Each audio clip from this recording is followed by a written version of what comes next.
Ever feel like the online world is this giant mysterious maze with like traps lurking around every corner? Yeah. Well, today we're going to shine a light on a couple of key strategies that companies use to navigate that maze and keep their data safe. Okay. Ethical hacking and penetration testing. Get ready to unlock the secrets of these cybersecurity techniques, because this deep dive is all about giving you the inside scoop, even if you've never encountered a line of code in your life. It's so fascinating how these terms often get used interchangeably. Right. But they have distinct roles in the grand scheme of cybersecurity. Think of it like this. Okay. Both are aimed at strengthening security, but they go about it in different ways. Okay, so let's start with the basics. Sure. What exactly is ethical hacking? Right. It sounds kind of like an oxymoron, right? It might seem counterintuitive, but think of it like this. Okay. Let's say you have a brand new house with a state-of-the-art security system. How do you know it truly works? You might ask a friend who's really good at picking locks to try and get in, with your permission, of course. That's the essence of ethical hacking. It's about finding vulnerabilities before the bad guys do. Right. Using the same techniques as malicious hackers, but with, good intentions. So it's like hiring a reformed burglar to test your security system. Yeah, pretty much. That's actually pretty clever. But why would a company even need to do this? Well, think about all the ways companies use technology these days. Right. They store customer data. They process online payments. They manage sensitive information. And all of that needs to be protected from cyber attacks. Ethical hackers help them identify weak points in their systems, whether it's a website vulnerability, a network flaw, or even a human error that could be exploited. So they're like digital detectives. Yeah. Sniffing out potential security breaches before they happen. Exactly. That makes a lot of sense. Yeah. But what about penetration testing? How does that fit into the picture? Penetration testing, or pen testing for short, is a bit more focused. Right. It's like a targeted strike on a specific system or application. Imagine a company is about to launch a new online shopping platform. They might hire penetration testers to specifically try and break into that platform, looking for any security gaps that could allow hackers to steal customer data or disrupt transactions. So if ethical hacking is like a full-body health check, Yeah. penetration testing is like getting a targeted scan on a specific area. Precisely. Okay. And just like with ethical hacking, the goal is to find and fix vulnerabilities before they can be exploited by, malicious actors. Companies might use penetration testing before launching a new product, Right. after making significant changes to their systems, or even just as a routine security checkup. So far, this is all starting to make a lot of sense. But I bet some of our listeners are thinking, okay, this sounds cool and all, but who actually does this stuff? Yeah. What kind of people become ethical hackers and penetration testers? It takes a unique blend of technical skills, Right. creativity, Right. and a passion for problem solving. Both roles require a deep understanding of IT systems, network security, and programming languages. So you're saying they're kind of like digital detectives who also know how to speak the language of computers. That's a great way to put it. I can see how that combination would be crucial. You need to be able to think like a hacker to anticipate their moves, right? Exactly. And that's where the creativity comes in. Right. Ethical hackers and penetration testers need to think outside the box, coming up with new and innovative ways to test systems and find vulnerabilities that others might miss. So it's not just about memorizing code. Right. It's about being able to use that knowledge in creative ways to outsmart the bad guys. You got it. Okay. It's like playing a game of chess where you're constantly trying to anticipate your opponent's next move and stay one step ahead. But it's not all fun and games, right? I imagine there's a lot of pressure in these roles, knowing that the security of an entire company or even a government agency could be at stake. Absolutely. The work ethical hackers and penetration testers do is critical, and they have a huge responsibility to be thorough, accurate, and always act ethically. Right. But there's also a tremendous sense of satisfaction in knowing that you're helping to protect people and organizations from cyber attacks, making the digital world a safer place. I can imagine that must be incredibly rewarding. But before we move on, I want to make sure we've clarified the key differences between ethical hacking and penetration testing. Can you give us a quick recap? Sure. Remember, both are about strengthening security, but ethical hacking has a broader scope. It's ongoing, proactive, and involves looking for vulnerabilities across an entire organization's digital infrastructure. Penetration testing, on the other hand, is more focused, targeted, and often done for a specific purpose, like testing a new system or complying with security regulations. So ethical hackers are like the security guards, Yeah. constantly patrolling the perimeter, while penetration testers are called in for specific missions, like checking for weak points in a new building before it opens to the public. That's a great analogy. And both rules are vital for ensuring that companies and organizations can operate securely in today's digital landscape. All of this talk about security breaches and digital vulnerabilities makes me wonder, are there any real-life examples you can share that illustrate how important this work is? Oh, absolutely.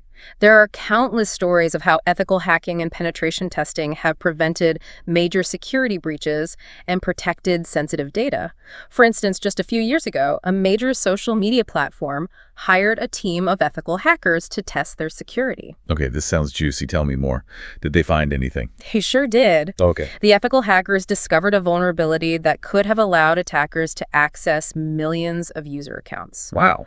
Because the company had proactively engaged in ethical hacking, they were able to fix the vulnerability before any real damage was done. That's incredible. It's like those ethical hackers were the unsung heroes, preventing a massive data breach and saving the company from a PR nightmare. Exactly, and that's just one example. Ethical hacking and penetration testing have helped secure everything from online banking systems to government websites, preventing data theft, financial losses, and even potential threats to national security. This is all starting to feel like a real-life spy thriller. But before we get too carried away with all the intrigue, let's bring it back to our listeners. Why should they care about all of this? Well, even if you're not planning to become a cybersecurity expert, understanding the basics of ethical hacking and penetration testing can help you be more aware of the digital threats out there and take steps to protect yourself online. That's a great point. Yeah. It's like knowing how to spot a scam email Right. or create a strong password. Yeah. These are basic digital hygiene practices that everyone should know. But we'll delve deeper into those practical tips later in the deep dive. For now, let's shift gears and explore some specific examples of when companies typically turn to ethical hacking and penetration testing. One common scenario is when a company is developing a new website or application. They want to make sure it's secure before launching it to the public, so they'll often hire ethical hackers or penetration testers to put it through rigorous testing. Yeah, makes sense. It's like stress testing a bridge before you let cars drive over it, right? You want to make sure it can withstand the pressure. But what about companies that already have established systems in place? Do they ever use these techniques? Absolutely. Sometimes companies experience a significant change in their IT infrastructure. Right. Maybe they're merging with another company Right. or migrating to the cloud. These types of transitions can create new vulnerabilities, so it's important to bring in ethical hackers or penetration testers to assess the security of the new system. So it's like getting a home inspection after you've done some major renovations, right? Yeah. You want to make sure everything is still up to code. Exactly. Okay. And even if there haven't been any major changes, many companies will engage in ethical hacking or penetration testing on a regular basis, just as a preventative measure. That's like getting regular checkups at the doctor. Right. Even if you're feeling healthy. Yeah. It's about catching potential problems early on Exactly. before they become serious issues. And sometimes companies are required to conduct penetration testing to comply with industry regulations or government mandates, especially if they handle sensitive data like, financial information or healthcare records. So it's not just about being proactive. It's also about meeting legal requirements. Right. And ensuring that they're protecting their customers' data responsibly. You got it. And that brings us to a really important question. What are some of the specific skills and qualities that make someone a successful ethical hacker or penetration tester? I'm glad you brought that up. Yeah. Because I'm sure some of our listeners might be thinking, hey, this sounds like a pretty cool career path.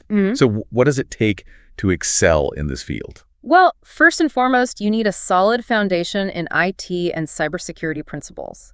Understanding networking, operating systems, and programming languages is essential. But it's not just about technical skills. What else is important? You need to be a creative problem solver, able to think outside the box and anticipate the moves of malicious hackers.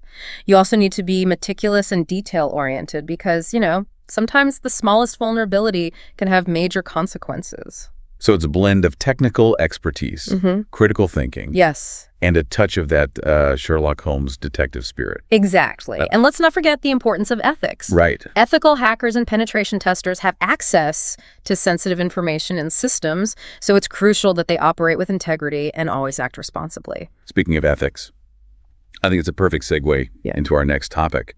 We've talked about the how of ethical hacking and penetration testing, but now let's delve into the why, the ethical considerations that guide this work. Absolutely. Ethics are at the heart of everything ethical hackers and penetration testers do. They have a responsibility to use their skills for good, to protect people and organizations from harm, and to always act with integrity. Well, that sounds like a fascinating discussion, but unfortunately, we're out of time for this segment.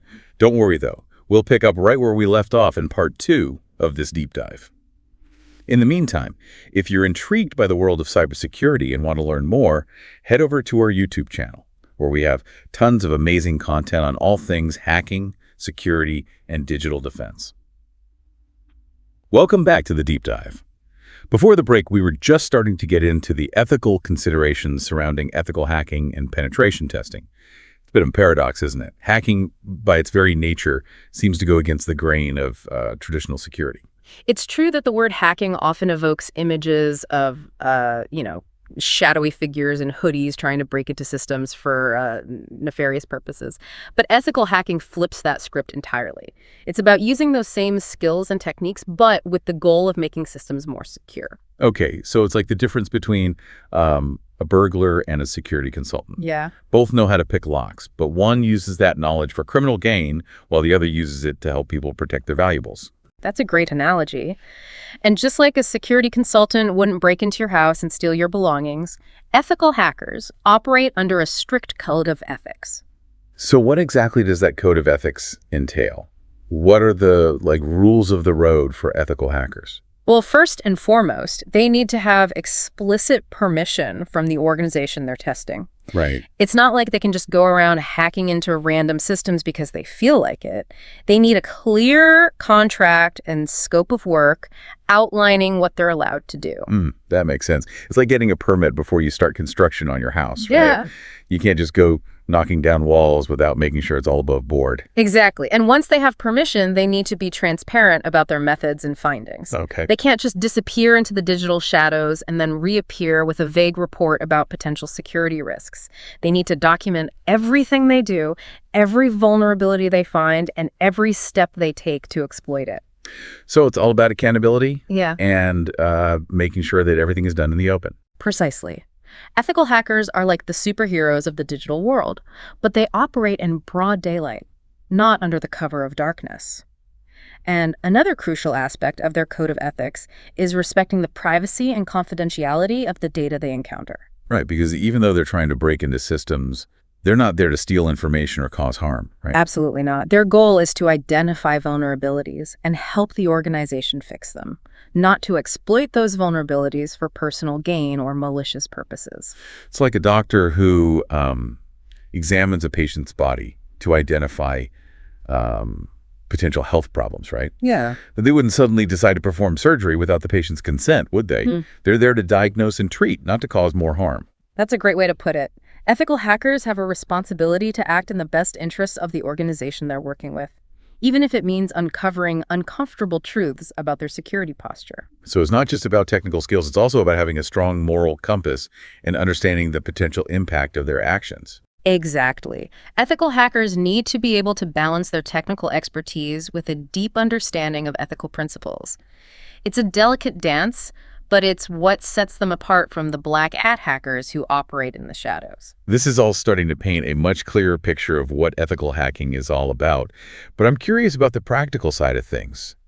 What are some real-world scenarios where companies might call in ethical hackers to test their security? One common example is when a company is developing a new website or mobile application. Okay. Before they launch it to the public, they want to make sure it's secure and free from vulnerabilities that could be exploited by hackers. So it's like having a quality assurance team for your digital products. Yeah. Making sure everything is up to snuff before it hits the market. That's a great way to put it.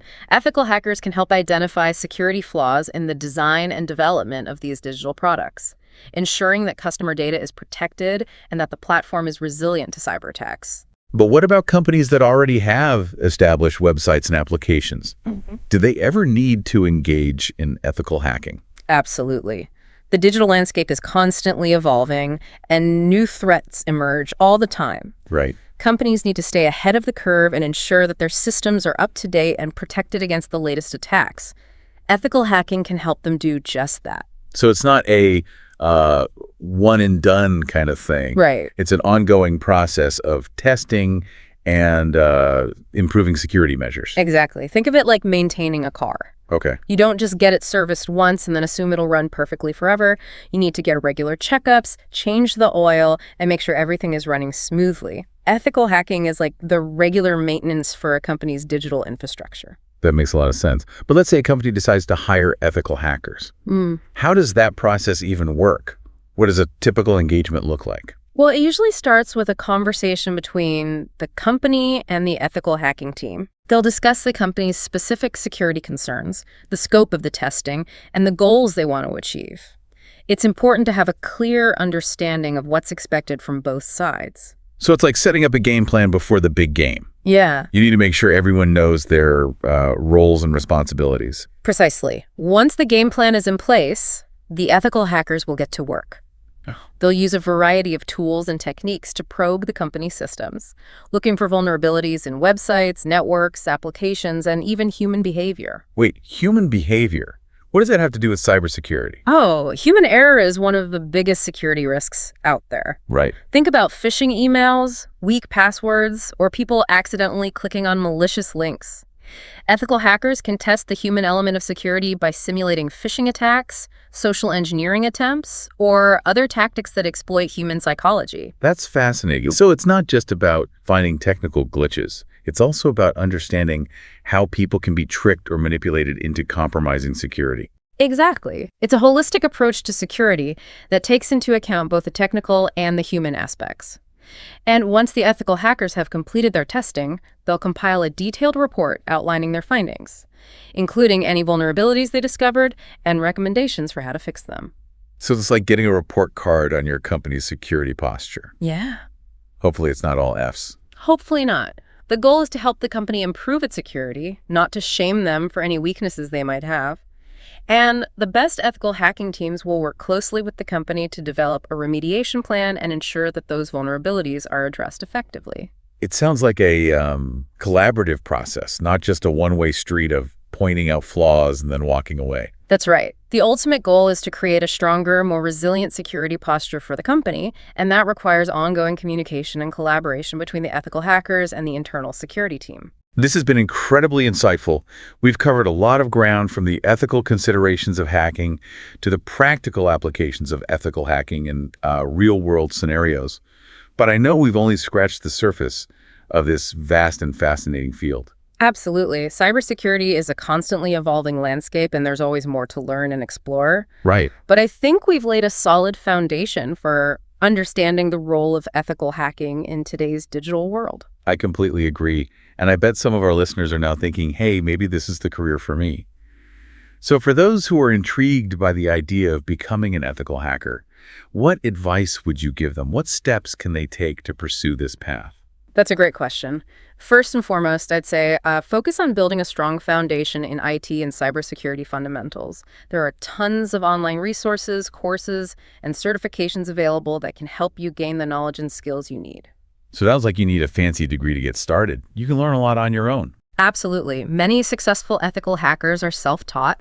The key is to have a passion for cybersecurity and a willingness to learn and experiment. And don't be afraid to get your hands dirty. There are plenty of ethical hacking challenges and capture the flag competitions online where you can put your skills to the test in a safe and legal environment.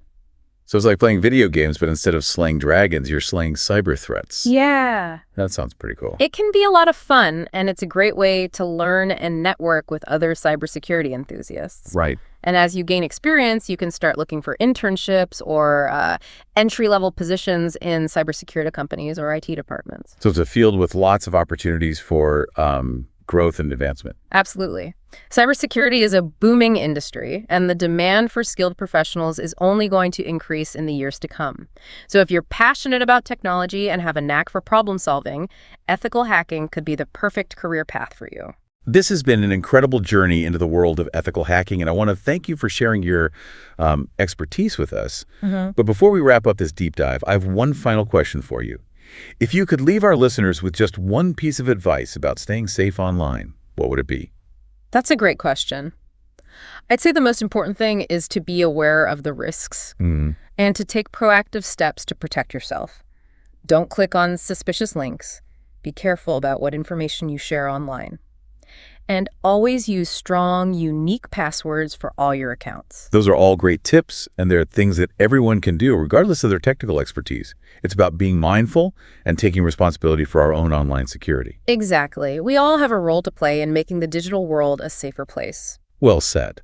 And on that note, I think it's time to wrap up part 2 of this deep dive. But don't worry, we'll be back soon with part 3, where we'll delve even deeper into the fascinating world of penetration testing. Welcome back to the deep dive. We spent the last 2 segments exploring the world of ethical hacking, those digital detectives who help companies find vulnerabilities before the bad guys do. But now it's time to shift our focus to a more targeted approach, penetration testing. Yeah, you could say penetration testing is like ethical hacking's more focused cousin. It's all about simulating real-world cyber attacks, but with a laser focus on a specific system, application, or network. Think of it as a deep dive into a particular target to see if it can withstand a determined attack. So if ethical hacking is like a comprehensive health checkup, penetration testing is more like getting an X-ray of a specific area that's causing concern. That's a great way to put it. Companies use penetration testing to get a clear picture of their vulnerabilities in a specific area so they can address them proactively before a real attacker exploits them. Okay, that makes sense. But why would a company choose penetration testing over ethical hacking?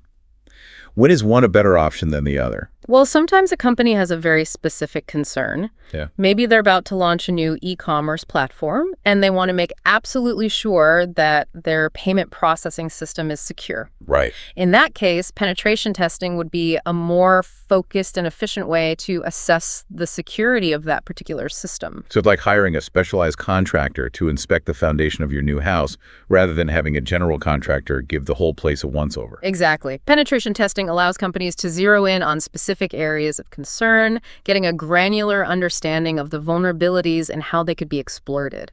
Now, I'm imagining these penetration testers as like a crack team of digital ninjas stealthily infiltrating systems and uncovering hidden weaknesses.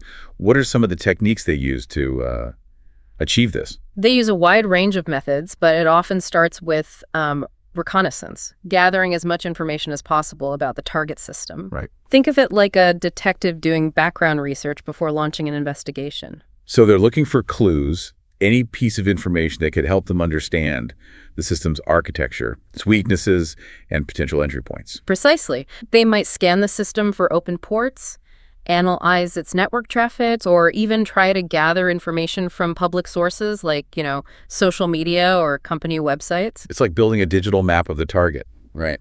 Identifying all the potential pathways and choke points. That's a great analogy. Once they have a good understanding of the target, they'll start probing for vulnerabilities. Okay. This could involve testing for known security flaws, attempting to bypass authentication mechanisms, or even trying to exploit human error through social engineering tactics. Wait, social engineering again? I thought that was more of an ethical hacking technique. It's relevant to both. Remember, penetration testing often involves simulating real-world attacks, and those attacks often exploit human vulnerabilities as much as technical ones. That makes sense. So they might try to trick an employee into revealing sensitive information or giving them access to a restricted system. Exactly. It's all about testing the system's resilience from every angle, including the human element. And if they're successful in breaching the system, the penetration testers will document exactly how they did it, what data they were able to access, and what damage they could have potentially caused. So it's not just about finding the vulnerabilities. It's also about understanding the potential impact of those vulnerabilities if they were exploited by a malicious actor. Absolutely. The goal is to provide the company with a clear picture of the risks they face and the steps they need to take to, mitigate those risks. This all sounds very thorough and comprehensive. But I'm curious about the aftermath. What happens after the penetration testing is complete? Do the testers just pack up their digital tools and disappear? Not at all. A crucial part of penetration testing is the reporting phase. The testers will compile a detailed report outlining their findings, including a list of vulnerabilities, their severity level, and recommendations for how to fix them. So it's like getting a personalized security audit with actionable insights on how to improve the system's defenses. Precisely. The report should provide the company with a clear roadmap for addressing the vulnerabilities and strengthening their overall security posture.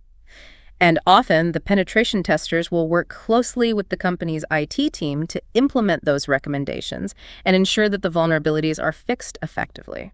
So it's a collaborative process, not just a one-time assessment. That's right. The best penetration testing engagements involve ongoing communication and collaboration between the testers and the internal security team, ensuring that the company can learn from the experience and build a more resilient security posture for the future. This has been an incredibly enlightening deep dive into the world of penetration testing. We've covered the why, the how, and the what happens next, giving our listeners a comprehensive understanding of this critical cybersecurity practice. And hopefully we've also sparked some curiosity about the fascinating world of cybersecurity as a whole. Absolutely.